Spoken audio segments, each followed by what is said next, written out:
Quand dans les rues, tu dis Judenhaus, les juifs dehors, tu mets des machins, tu attaques les magasins, etc. Tu fais un climat de pogrom généralisé. Bon. Non, mais c'est tout ça, ok, mais par rapport à Heidegger, le rapport... Heidegger, lui, justement, il adhérait à ça, en 1933. Il a été recteur de l'université de Fribourg. Bon. Et il a écrit un ouvrage, un petit texte qui a été publié, plus ou moins bien traduit, sur l'université allemande, le destin de l'université allemande, l'auto-affirmation de l'université allemande. Bon. Et là, il a appelé ses étudiants, en tant que recteur, à défendre les mesures de Hitler. Et puis par la suite aussi. Et tous ces textes-là étaient cryptés. C'était effectivement une manière politique de philosopher en disant l'Allemagne nouvelle. Mais pourquoi il les a cryptés en 1930 ? Parce qu'effectivement, il y avait aussi, c'était pas joué d'emblée. Il y avait quand même un mouvement ouvrier très important, un mouvement parti communiste, ils n'étaient pas tous en tôle encore. Bon, il y avait d'une certaine manière aussi une démocratie politique. Bon, Hitler, en l'espace d'1 an, même pas, il a mis tout ça au pas. Pourquoi ? Parce que il y a une complicité de la population allemande. Parce qu'il depuis très longtemps, l'Allemagne, effectivement, il y a un courant, ça vient de Schopenhauer, ça vient de Wagner, par exemple. J'adore Wagner. Bon, c'est ma contradiction. Mais Wagner était antisémite pur sucre. Mais Wagner, tu ne peux pas dire que Wagner était nazi. Bon, Wagner meurt en 1883. Mais par contre, en Allemagne, le romantisme allemand était antisémite. Ça, c'est clair et net. Clair et net. Hölderlin est hyper... C'est pas vrai. Ah ouais, Hölderlin, c'est... Hölderlin, oui, absolument. Très compliqué, Hölderlin. Les hymnes d'Hölderlin, c'est... Bon, alors pas Hitler, Heidegger, il a évidemment le Rhin, Hölderlin, et tout ce que tu veux, tout ce qui est vraiment purement allemand, c'est-à-dire purement la souche, les queues de cuir, la forêt noire, les cerfs dans la nuit, etc. La constellation allemande, Hein? les écrivains de l'époque aussi étaient comme ça. La Par gloire contre- de l'Allemagne. Ouais, alors attends, une petite question, pourquoi il est parti et pourquoi il s'est caché ? Pourquoi il n'a pas fait le nazi Qui s'est Heidegger caché? Non, il s'est pas. Non, justement, il a été Il nommé. s'est caché, vous me dites qu'on Non, l'étudie non, encore non, dans il les a été universités françaises. Il a été nommé recteur. En 1933, c'était la partie nazie contrôlait tout. Quand on sait ce que c'est qu'un parti totalitaire, notamment un parti fasciste, il contrôlait tout. L'administration, la police, les juristes. Tu n'étais pas seul. Un grand juriste, Schmitt, par exemple, un grand juriste allemand, des philosophes, etc. Rosenberg.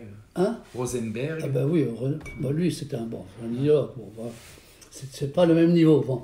Mais Alfred Schmitt, Carl Schmitt. Carl Schmitt, bon, ce sont des juristes qui ont justifié l'état d'exception nazi. Bon. Et Heidegger s'est mis là-dedans. Il a été recteur.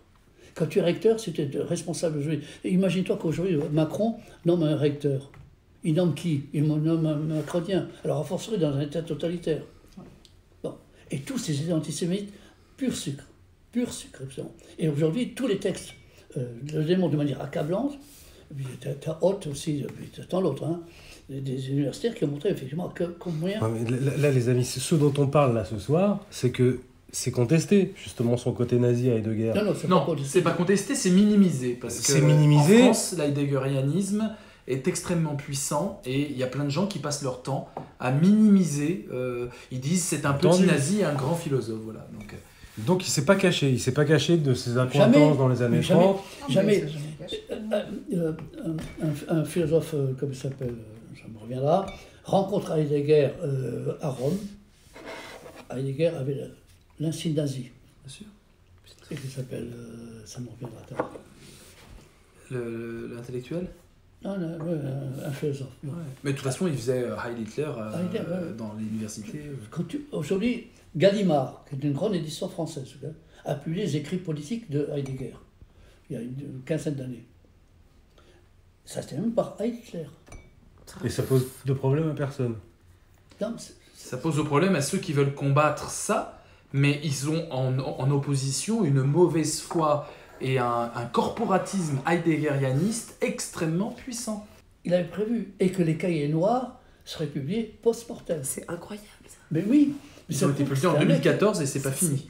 C'est dingue. Ça prouve que ce mec, il savait ce Ouais. qu'il faisait. Ah ouais. Dans les cahiers noirs, c'est magnifique. Le juif, c'était vraiment une saloperie planétaire. C'est une saloperie absolue, Heidegger. Il savait parfaitement ce qu'il faisait. Moi, je suis pour étudier Heidegger. Ouais, moi aussi. Je suis pour Heidegger. Et rentrer dans la Gobineau gueule, et Mein Kampf. tranquillement. Hein? Tranquillement, méchamment, systématiquement, violemment, et tout ce que tu veux. C'est une saloperie, Heidegger. Mais quand on étudie ce texte dans le détail, et justement, c'est pour ça qu'il faut que les germanistes s'occupent à ça. Des gens comme Arastier, comme Goldschmidt, ils ont montré effectivement comment la pensée d'Heidegger est absolument le décalque de la langue du Troisième Reich. Absolument. Il y a un très, très beau texte de Klemperer, tu connais ça? Ah oui, la langue du Troisième Reich. LTI. C'est que le langage nazi, l'allemand, d'ailleurs, c'est pour ça que l'Allemagne, j'ai un problème avec l'allemand, gravissime, que je connais bien, c'est que l'Allemagne, la langue allemande, favorise ce genre de choses. Tu peux dire n'importe quoi avec des suffixes et des préfixes. Donc, tu peux. Donc voilà, tu sais plus de quoi tu parles. Par contre, le français, est une langue claire et distincte, une langue cartésienne. Tu peux pas raconter n'importe quoi. Quand tu dis Exemple. le jargon, C'est-à-dire que l'allemand est vague. Attends, moi je veux un exemple. Moi je suis pas du tout Je crois que la germanophone. vague, c'est que l'allemand est tout en nuances, parce qu'avec un suffixe, un préfixe, tu fais des choses différentes. Donc tu sais plus de quoi on parle, c'est ça. Si, tu sais de quoi on parle, mais... Tu peux jouer énormément. T'as le mot qui est là, et puis t'as le début qui est différent, qui donne une nuance. C'est que des cas de jurisprudence, Et puis tout d'un quoi. coup, t'as la fin aussi qui te transforme le mot, et qui transforme toute la phrase et tout le concept. et D'accord. toute la terminologie heideggerienne, c'est là-dessus. Il joue sur le langage. Voilà. Et en prétendant en plus que l'étymologie allemande, ça renvoie au grec. Donc des Grecs à nos jours, notamment via l'Allemagne, Alors que ça n'a rien à voir. c'est la même histoire. Ouais. Bon. Et donc toutes les autres langues. D'ailleurs, Heidegger dit à un moment donné, dans une interview au journal allemand Der Spiegel, qui est un grand 76. journal, que les Français ne sont capables de penser en philosophie qu'en allemand. C'est monstrueux. C'est absolument. Et des Français, des grands philosophes français, enfin, bon, hein, disent oui, vous avez raison, maître, vous avez raison. Attends, moi j'ai eu des profs à la Sorbonne qui me disaient gratter, je crois que je sais plus qui c'était, qui disait gratter derrière un philosophe français, vous aurez un philosophe allemand. Hein. Non. Justement, et toute la bataille de Heidegger, toute la T'es bataille, allemand? T'es allemand? toute la bataille de Heidegger, c'est contre Ça se Descartes. Contre C'est Descartes. Quoi Oui, contre la Contre métaphysique. La philosophie du sujet. Je pense, donc je suis. La raison. Heidegger, c'est pas le sujet, c'est l'être. C'est Et la l'être, patrie. c'est la patrie allemande. La clairière qui s'éclaircit. La forêt noire, effectivement. Mais vous faites pas Avec- d'interprétation, là avec les biches. Farias, c'est un historien. Lui, il a publié, ça a été une bombe. Le numéro de carte du parti nazi d'Heidegger, enfin, bon, alors, les philosophes français disent « non, tout ça, c'est pas sérieux, c'est du détail. » Non, c'était pas du détail. Il avait vu à 90%, il avait vu des choses. Après, tu as un autre historien allemand, Ott, qui lui a fait le même travail, Après, tu as Emmanuel Faye en 2005, Oui. Heidegger et l'introduction et dans le etc. zen. Donc, de plus en plus, les gens, ils sont...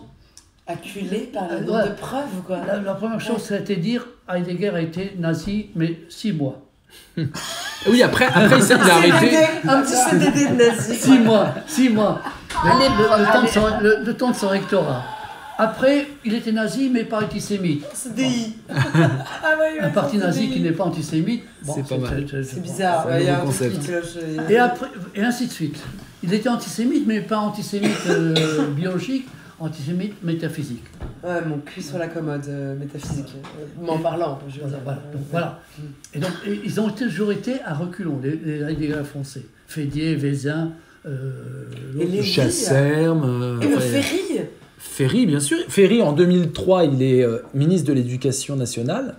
Il est au courant du nazisme d'Heidegger et il reconduit Heidegger au programme de l'agrégation. C'est quand Ouais, la c'est première publication des Cahiers Noirs? Quand est-ce qu'on 2014, mais on le savait avant. De Farias, c'est 1987. C'est déjà- Ouais, c'est 1987. Il faut Quoi créer aujourd'hui un bloc Non, vas-y. d'intellectuels, d'universitaires, en disant Heidegger, mettons les choses au point. Ah, ouais. Mettons les choses au point. Réactualisons. C'est ce qu'a dit François Delplat, un historien intéressant, qui a dit « Je signe la pétition », il l'a signée, mais il a dit mais il faut qu'on se mette tous autour d'une table et qu'on discute, quoi, sérieusement. De quoi on parle, bien Putain, sûr. pétition, je l'ai signé, il n'y a pas de problème. Oui, il a signé. Je te filais mon beau petit bouquin. Ouais, avec joie. Heidegger, c'était un ennemi depuis très longue date. Ah ouais, ok. Je t'aurais Fantomas. Je t'aurais Fantomas. Mais, Nya. mais Walter Benjamin disait il faut démolir Heidegger. Hein, c'était son C'est mot. vrai. Démolir Ouais, Heidegger. Walter. Adorno. Adorno, le jargon de l'authenticité.